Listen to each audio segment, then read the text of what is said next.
Apa tujuanmu kemari? Kedatanganmu telah membuat rakyatku ketakutan. Mohon ampun dan beribu maaf Baginda Prabu jika kedatangan hamba telah membuat kekacauan di sini. Tak ada sedikit pun maksud untuk menakuti, bahkan menyakiti rakyat Medang Kamulan.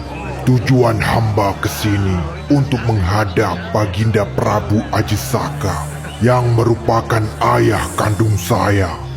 Semua orang terheran-heran mendengar ucapan sang ular, termasuk Prabu Ajisaka.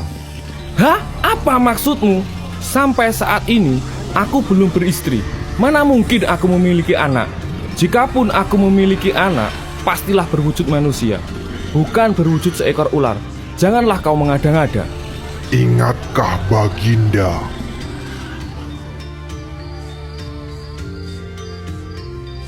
Dahulu, sebelum menjadi seorang Prabu, Ajisaka pernah singgah di rumah seorang janda tua. Di tempat itu, Ajisaka pernah buang air kecil di dekat lumbung padi milik sang janda tua.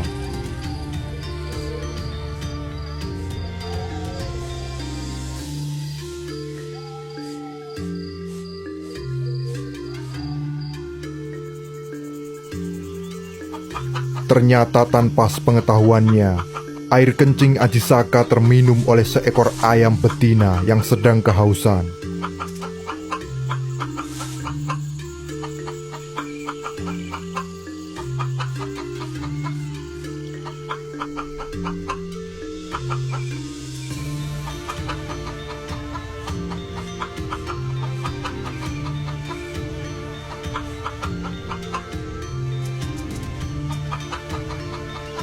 Beberapa waktu kemudian, ayam itu bertelur. Akan tetapi, telur yang keluar hanya sebutir dan memiliki ukuran yang besar, tak seperti telur ayam pada umumnya. Ayam betina pun mengerami telurnya meski hanya sebutir. Anehnya, meski telah dierami selama berbulan-bulan, telur tersebut tak kunjung menetas.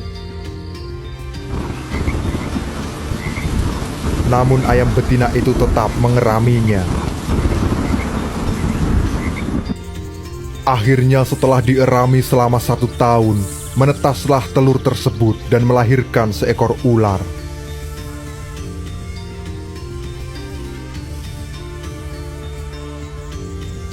Ular kecil itu kemudian tumbuh menjadi ular raksasa yang menakutkan. Dia kemudian berniat untuk menemui sang ayah yang sekarang berada di Medang Kamulan. Setelah sang ular menjelaskan asal-usulnya, sebenarnya Prabu Ajisaka tak percaya dengan apa yang dikatakan sang ular itu. Jika memang benar apa yang kamu ceritakan tadi, harusnya yang menetas adalah anak manusia, bukan seekor ular. Apalah dayaku Baginda Raja, aku pun juga tak mengira akan terlahir dalam rupa seperti ini.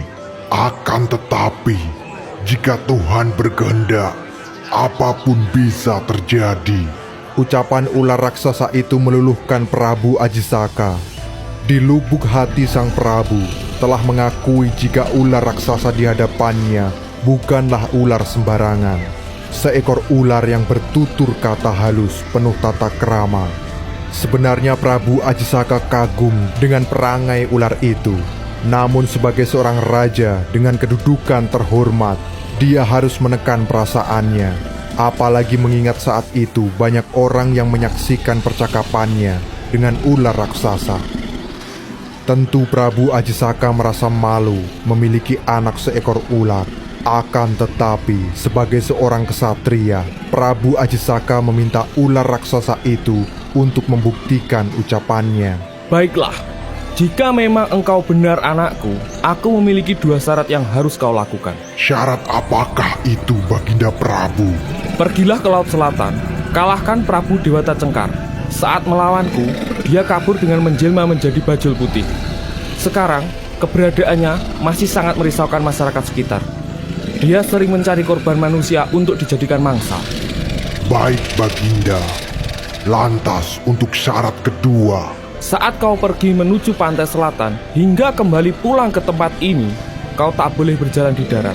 Akan tetapi kau harus merayap di bawah tanah alias menerobos bumi. Dengan dua syarat itu, Sang Prabu merasa bahwa ular raksasa tak akan sanggup melaksanakannya. Baiklah Baginda Raja, saya bersedia dan melaksanakan syarat itu untuk membuktikan bahwa aku adalah putramu. Saya pamit undur diri.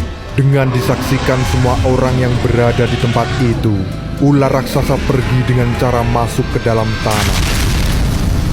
Dan Prabu Ajisaka pun kembali menuju istana.